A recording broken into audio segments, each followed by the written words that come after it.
Bom dia, igreja! A paz do Senhor! Leitura bíblica de hoje para a gente continuar no nosso segundo episódio das Obras da Carne. No dia 2, hoje, nós vamos falar sobre as obras da carne nos relacionamentos. As obras da carne nos relacionamentos significam o seguinte: as obras da carne se manifestam de forma intensa nos relacionamentos, porque é o convívio diário que o coração é revelado. Elas aparecem em atitudes como ira, ciúmes, egoísmo, discórdia, facção, falta de perdão. Quando a carne governa, o relacionamento deixa de ser espaço de amor e passa a ser um campo minado de disputa, controle e feridas. Pois onde há inveja e ambição egoísta, aí há confusão e toda espécie de males. Tiago, capítulo 3, versículo 16. Uma breve ilustração. Imagine a vida como um carro em movimento. Se a carne está no volante, o caminho é cheio de colisões, brigas, mágoas, rupturas. Mas quando o espírito dirige, mesmo em curvas difíceis, há controle, direção e segurança. O problema não está na estrada, mas em quem está dirigindo. E aí? Quem tem dirigido a sua vida? Como sua vida está sendo dirigida? Será que a carne está falando mais alto do que o espírito ou o espírito está falando mais alto do que a carne? Como está essa divisão aí interna? Versículos chaves, Gálatas, capítulo 5, versículo 20.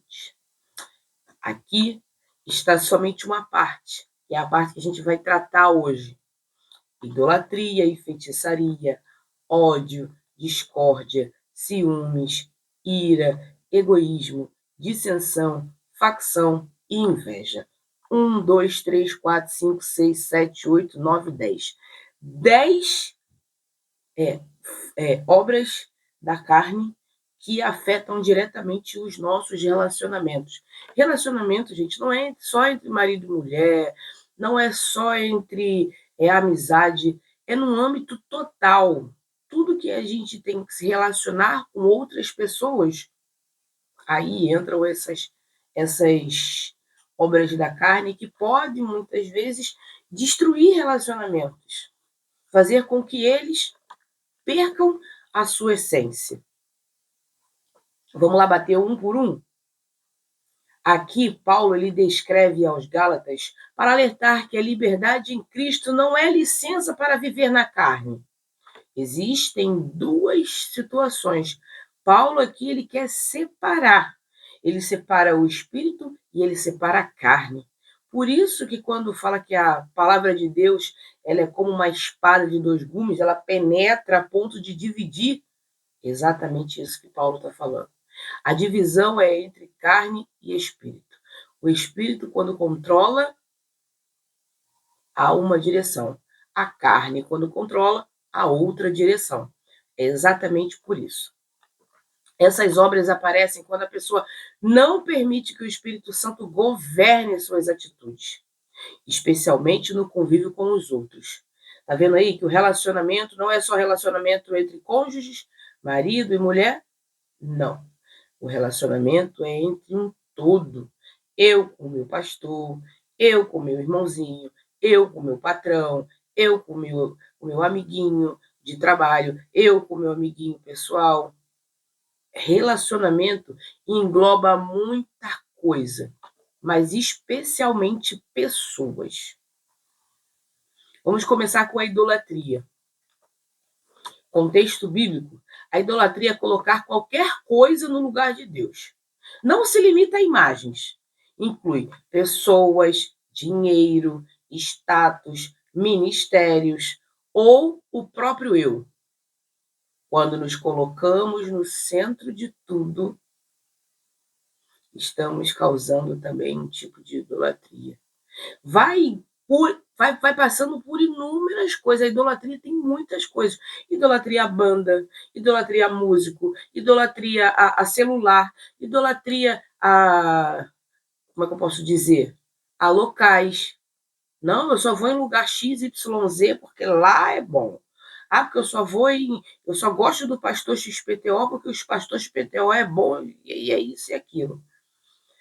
Quando colocamos coisas, pessoas e situações acima de Deus, ou até o próprio eu acima de Deus, aí é que começa os problemas da nossa vida.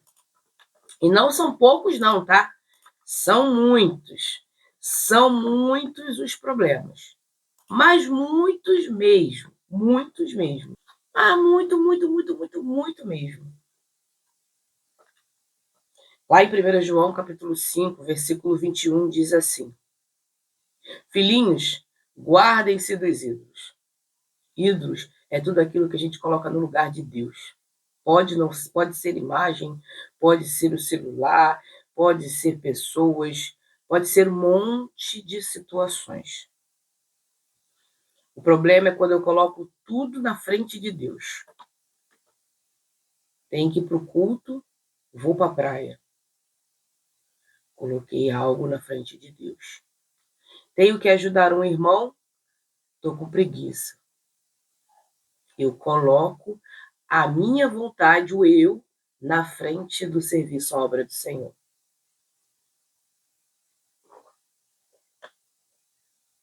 Vou até beber minha água de verdade, difíceis de serem digeridas, mas precisam ser ditas exatamente por isso. Quantas vezes você tem deixado de fazer a obra do Senhor por preguiça?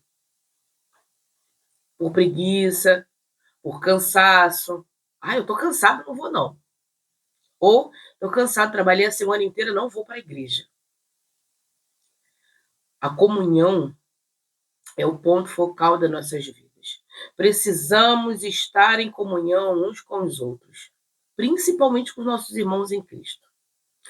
Nesse domingo, o pregador, ele trouxe a nossa família em Cristo, a importância da nossa família em Cristo. E quantas das vezes a nossa família física nos deixa de lado e é a nossa família espiritual, a nossa família em Cristo, que está ali do nosso lado. Eu quero estar com você, vem ficar com a gente, vem para cá, vem para cá, vem para cá para casa, vem para cá. A nossa família espiritual faz um papel fundamental nas nossas vidas. Graças a Deus eu tenho os dois, tanto a família física quanto a espiritual. Os dois me amam muito. Graças a Deus por isso. E o que revela dependência emocional ou espiritual de algo que não é Deus. Quando alguém vive em função de um relacionamento, seja ele de líder, seja ele do trabalho, seja do dinheiro, e Deus fica sempre em segundo plano. Ah, não, Deus, eu tenho que ir para a praia, né? E Deus, vem para minha casa, minha filha. Vamos lá teus irmãos lá, vamos lá. Ah, Senhor, eu não quero, não. Deixa eu aqui, deixa eu ir para a praia. Na praia tem mar, tem pessoas. Lá eu vou poder. Eu posso até evangelizar lá. Meu irmãozinho, vai para a igreja, vai se converter. Segundo ponto é a feitiçaria. No contexto bíblico, no original grego, significa parmarcaia. Acredito que seja isso, porque começa com PH. Envolve, ou farmaqueia, envolve manipulação espiritual, controle, ocultismo, tentativa de obter poder fora de Deus. Deuteronômio 18:10, que diz o seguinte: Não se ache entre vocês quem pratica adivinhação ou feitiçaria, o que revela falta de confiança na soberania de Deus. Exemplo prático: buscar simpatias, horóscopos, rituais ou tentar manipular pessoas emocionalmente para conseguir algo. Gente, olha que coisa fantástica que nas minhas pesquisas eu consegui descobrir. Tentar manipular ou controlar pessoas emocionalmente para conseguir algo. Isso também é um tipo de feitiçaria. Hoje em dia estamos em alta com o...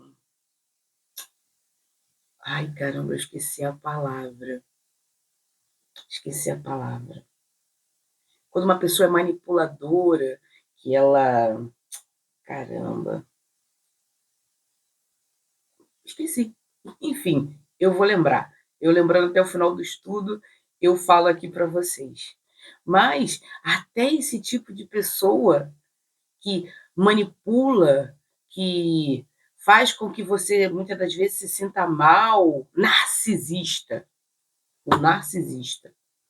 Ele manipula toda uma situação para colocar a culpa de algo ou de alguma coisa em cima do outro, para que o outro se sinta culpado e acabe fazendo o que ele quer. Isso também é um tipo de feitiçaria. Fiquem atentos aí, homens e mulheres narcisistas que querem ter o controle de tudo. Ódio. O contexto bíblico de ódio é a negação do amor, raiz de muitos outros pecados.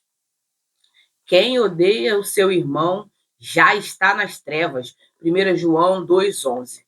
O que revela o coração ferido que escolhe não perdoar. Exemplo prático: guardar rancor, desejar o mal do outro ou tratar alguém com desprezo. Isso aí é muito complicado, muito pesado. Vou até beber minha água aqui, porque foi um tapa na cara que muitas das vezes a gente deixa passar batido e acaba fazendo isso com os outros, desprezando, ignorando, não dando o devido crédito. É muita marretada já de manhã cedo. Eu tô bem na cabeça já de manhã cedo.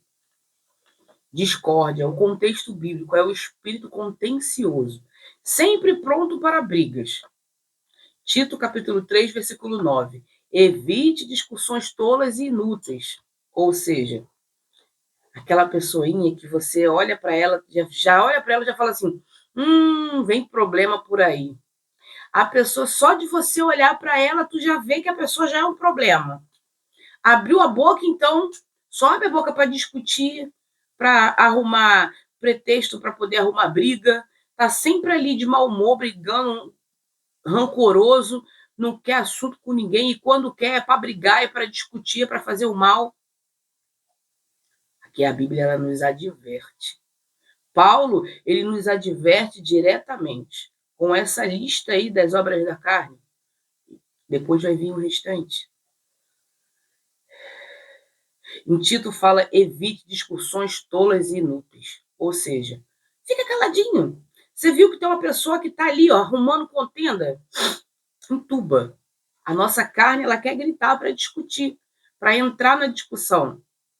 Mas você que é convertido, meu irmão, entuba, fica caladinho, deixa a pessoa ficar lá trombeteando lá com aquela voz dela de maritaca azul. Deixa ela gritar sozinha. Deixa ela ficar lá arrumando a confusão dela sozinha. A briga ela termina, sabe aonde? No inteligente, na pessoa madura espiritual. Existem dois níveis de pessoas: aquelas que querem arrumar confusão a todo custo e aquelas pessoas maduras. Cheguei aqui, ó. O que você, como cristão maduro, deve fazer? Mantenha-se ali, ó, firme. Bota um louvor na tua cabeça para tocar lá na rádio de Cristo FM. Fica lá. Campeão, vencedor, Deus dá asas. Esquece que aquela pessoa está ali discutindo. Deixa falando sozinho. Muitas das vezes, os problemas são evitados pelo nosso silêncio. Na maioria das vezes. Quando quem está discutindo, ele quer briga, contenda, e você está ali na tua paz com Cristo Jesus, nada e nem ninguém te abala. E é isso. O que esse texto revela? Orgulho e necessidade de vencer debates, não de perseverar em paz. A paz vale mais do que uma discussão ganha. Leve isso para a sua vida. A paz vence mais do que a discussão ganha. Exemplo prático. Pessoas que sempre transformam conversas em conflitos, inclusive na igreja ou família. Conheço irmãos que tudo gera um conflito. Você vai dar a sua opinião, humilde opinião. Não, porque não é desse jeito que ele quer arrumar ali a contenda. Então, meu irmãozinho, chega aqui para eu falar com você aqui, ó. Papo reto, retão mesmo. Controle-se. Vá aprender dos frutos do Espírito e depois veja se você tem alguma obra da carne na sua vida que precisa ser retirada. A contenda é um exemplo, a discórdia é um exemplo. Porque viver arrumando confusão com o irmãozinho, indo tirar satisfação com o irmãozinho, porque o irmãozinho XYZ falou isso ou aquilo. Se não for em amor, é melhor você se calar. Se não for para você corrigir em amor, é melhor você ficar caladinho. Caladinho que vence. Tá bom, meu irmão? Tá bom, minha irmã? É isso. Ciúmes. O contexto bíblico de ciúmes é insegurança que gera posse e controle. O amor não arde em ciúmes, como descrito lá por Paulo em 1 Coríntios, capítulo 13, versículo 4. Vocês estão conseguindo entender como a palavra de Deus ela linka uma coisa na outra? Ela traz exemplos práticos para tudo na nossa vida. Ah, mas Natália, eu não sei como tratar minha esposa. Vai ler Efésios. Vai lá que tem uma lista lá descrita de qual é o papel do marido. Ah, mas eu não sei como ser submissa. Aprenda. Existem mulheres nas escrituras que você vê a submissão delas. E vê o exemplo de Jesus. Jesus é o maior exemplo prático de submissão. Se você se diz que é servo e discípulo de Jesus e não o imita, que servo é esse? Né? Vamos abrir os olhos e prestar atenção, né, gente? Porque a gente precisa se corrigir, se consertar. Para quê? Para que a gente consiga alcançar a perfeição.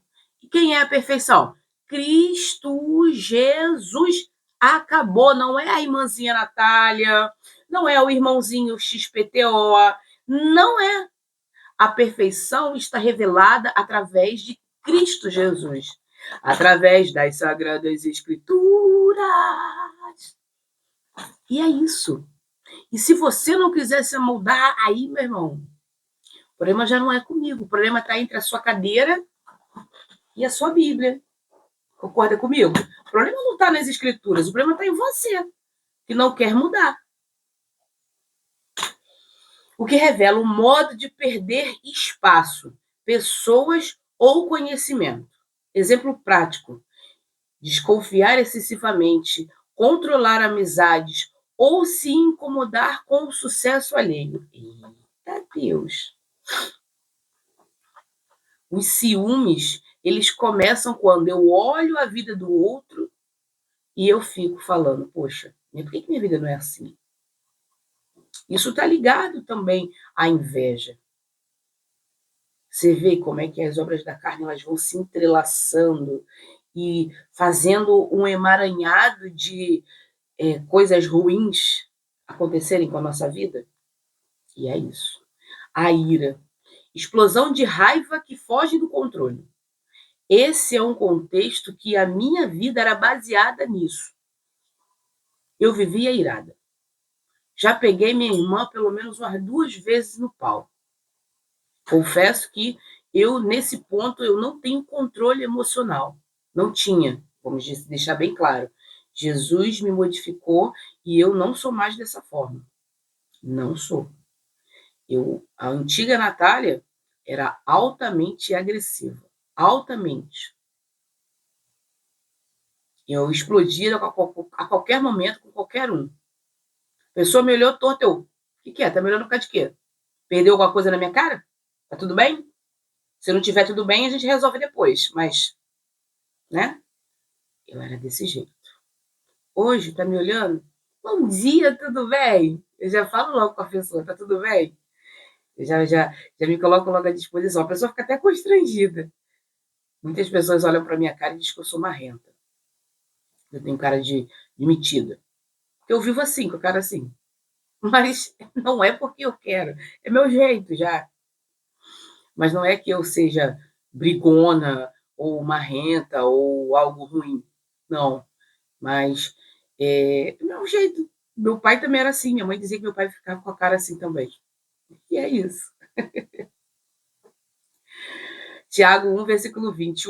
A ira do homem não produz a justiça de Deus. Porque é aquilo, a gente está colocando a nossa própria justiça em xeque, não deixando Deus resolver as nossas lutas. A falta de domínio próprio e maturidade emocional, isso que revela a ira. Exemplo prático: gritar, ofender ou agir agressivamente quando contrariado. Gente, como eu era ruim. Meu Deus, obrigada, Senhor, pelas mudanças que o Senhor fez na minha vida. Eu era muito ridícula, gente. Deus, eu te agradeço muito por cada mudança que o Senhor fez na minha vida. E hoje eu sou uma pessoa, uma mulher transformada. Eu era bagunceira mesmo, zumbeira mesmo. Arrumava confusão até com a minha sombra. Se a minha sombra me olhasse torta, eu falava: o que, que é? Tá olhando para mim, por que essa cara torta aí? Era assim. Mas graças a Deus o Senhor me mudou. Agora vamos para o 7º ponto: egoísmo. Contexto bíblico: colocar sempre os próprios interesses acima dos outros. Filipenses 2, versículo 3. Não façam por ambição egoísta, ou seja, se eu vou fazer alguma coisa a alguém, eu espero algo em troca.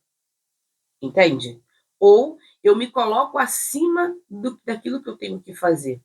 E não é assim. Quando eu conheço Cristo Jesus, ele domina a minha vida e eu passo a não ver mais o meu interesse. Faço muitas das vezes por amor. Me coloco à disposição dos meus irmãos por amor. Não por ganância ou porque eu possa retirar algo bom das pessoas, mas porque a minha vida foi transformada por Cristo Jesus. O que revela o coração centrado em si mesmo, não em Cristo. Pensar apenas no próprio benefício, mesmo prejudicando pessoas. Vou contar um exemplo que aconteceu comigo no domingo. Eu fui comprar cactos e botei numa bandejinha. E uns eram um valor e outro só tinha um que era outro valor. Um estava com valor de R$ 2,50 e o outro com valor de R$ 6. A menina pegou o de R$ 2,50 e passou tudo por R$ 2,50. Quando eu olhei, eu falei: você passou todos no mesmo preço? Aí ela assim, eu falei: não, tem um que o valor é R$ 5,99. Aí ela olhou para mim e falou assim: qual é? Peguei e entreguei a ela. Aí ela pegou e falou assim: obrigada. E foi lá e bateu tudo certinho.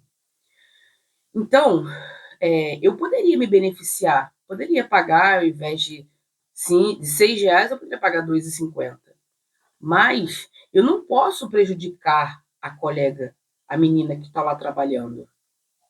E a minha consciência? E eu com Deus? São coisas pequenininhas, miudinhas, que a gente deixa passar batido, mas que muitas das vezes começa aí a entrar o pecado, sabe? Satanás, ele só precisa de uma brecha. Ele não precisa de uma janela ou uma porta aberta, escancarada, para ele praticar os seus atos e suas obras. É uma brechinha. É uma plantinha que você passa com um valor diferente. É uma compra que você faz que deveria custar R$ 100 e você, por ganância e por querer sair na vantagem, a pessoa cobra R$ 10 e você não conserta e fala: não, meu amor, aqui o valor original é esse. O problema não está no outro, nunca. Está aqui, em mim. O bem e o mal começam de mim. Por isso que no estudo falando sobre se Deus ele permite o mal, se Deus colocou o mal, se Deus criou o mal, se Deus deixa o mal existir, eu falei sobre o pecado lá do início. Porque é pela desobediência ao correto, ao que é puro, ao que é bom, é que essas coisas ruins entram no mundo, entram na nossa vida. O caráter de Deus não muda. Deus é o mesmo ontem, hoje e sempre. Mas o meu caráter, ele muda. Ele pode ser moldado e modelado de acordo com a cruz. E é isso. Dissensões, contexto bíblicos. Divisões geradas por opiniões inflexíveis e falta de amor. 1 Coríntios, capítulo 1, versículo 10. Rogo-lhes que não haja divisão entre vocês, o que revela resistência à unidade e submissão. Exemplo prático, criar clima de separação em grupos, ministérios ou famílias. Facção, panelinhas, partidos e alianças exclusivas. Efésios 4:4. Um só corpo e um só espírito. Vivemos uma só carne. Vivemos um só cabeça, que é Cristo Jesus. E abaixo do cabeça, todo mundo tem que estar em união. Não deve haver divisão. Não deve haver partido. Não deve haver o grupinho. O clube do automóvel clube, o clube do Bolinha, o clube da Luluzinha, o clube do livro. Lá em Atos dizia o seguinte. Lá em Atos, quando os apóstolos dividiam as ofertas que ele recebia, era tudo comum a todos. Não faltava nada para ninguém. Ou seja, devemos voltar ao primeiro século, a viver como os irmãos do primeiro século. Não faltar nada para você, assim como não faltar nada para mim. Todos nós vivemos numa linha tênue. Eu não ter de mais e você ter de menos, ou você ter de mais e eu ter de menos.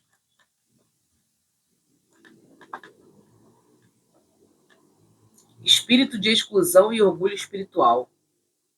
Meu grupo é melhor, meu ministério é melhor, é mais importante, eu sou mais estudiosa, eu estudo a Bíblia todo dia, eu sou uma pessoa que é você não causar divisão e facção, separação.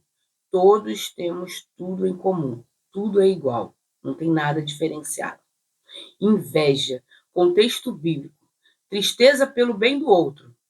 A inveja apodrece os ossos. Provérbios 14:30. O que revela insatisfação com aquilo que Deus já deu. Exemplo prático, ficar incomodado com as conquistas e bênçãos, crescimento de outras pessoas. Famosa inveja, minha gente. E isso é o que mais tem. As obras da carne, elas destroem relacionamentos, geram conflitos e rompem a comunhão do corpo de Cristo. Paulo alerta que divisões e invejas são tão graves quanto pecados mais visíveis. É como um copo de água pura, onde alguém coloca algumas gotas de veneno. Aparentemente, pouco, mas suficiente para contaminar a tudo. Outros exemplos bíblicos a gente pode usar também como ilustração, Provérbios 16:28. O homem perverso provoca dissensão e o que espalha boatos afasta bons amigos. Fofoca. Tiago 4, versículo 1. De onde vêm as guerras e contendas entre vocês? Não vêm das paixões que guerreiam dentro de vocês? Romanos 12:18. Façam todo o possível para viver em paz. É todo, não é só uma parte. É tudo, é um contexto global. A carne ela age silenciosamente nos relacionamentos, criando rupturas, orgulho e falta de perdão. Essas obras da carne destroem relacionamentos, dividem a igreja, enfraquecem a vida espiritual, porque são opostas ao caráter de Cristo. Elas surgem quando eu governo e desaparecem quando o Espírito Santo assume o controle.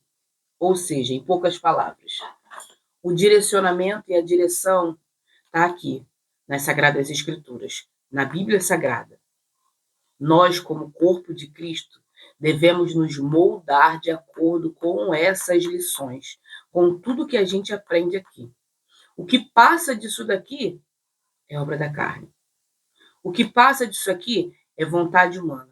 O que passa disso aqui é o meu eu dando lugar à vontade de Deus. Sendo que a vontade de Deus é o que deve permanecer, moldar e modelar nossas vidas.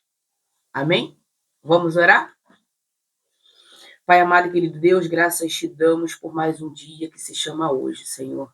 Graças te damos porque o teu amor é incomparável. Seu amor é grande e a sua misericórdia maior ainda. Muito obrigada, Pai, por nos mostrar o que devemos mudar, o que devemos retirar da nossa vida para termos uma caminhada contigo. Tudo que foi dito aqui hoje, Pai, foi dito para pessoas convertidas, para pessoas que querem te seguir e te servir. Nos molda, Senhor. Nos molda para ter um caráter cada vez mais parecido com o caráter de Jesus. Possamos, Pai, aprender dia a dia quais são as suas ordens, aquilo que o Senhor deseja, e possamos colocar em prática, Pai. Que a gente coloque em prática. Possamos não, Senhor, que nós coloquemos em prática. E eu peço, Pai, retira cada obra que não provém do Senhor.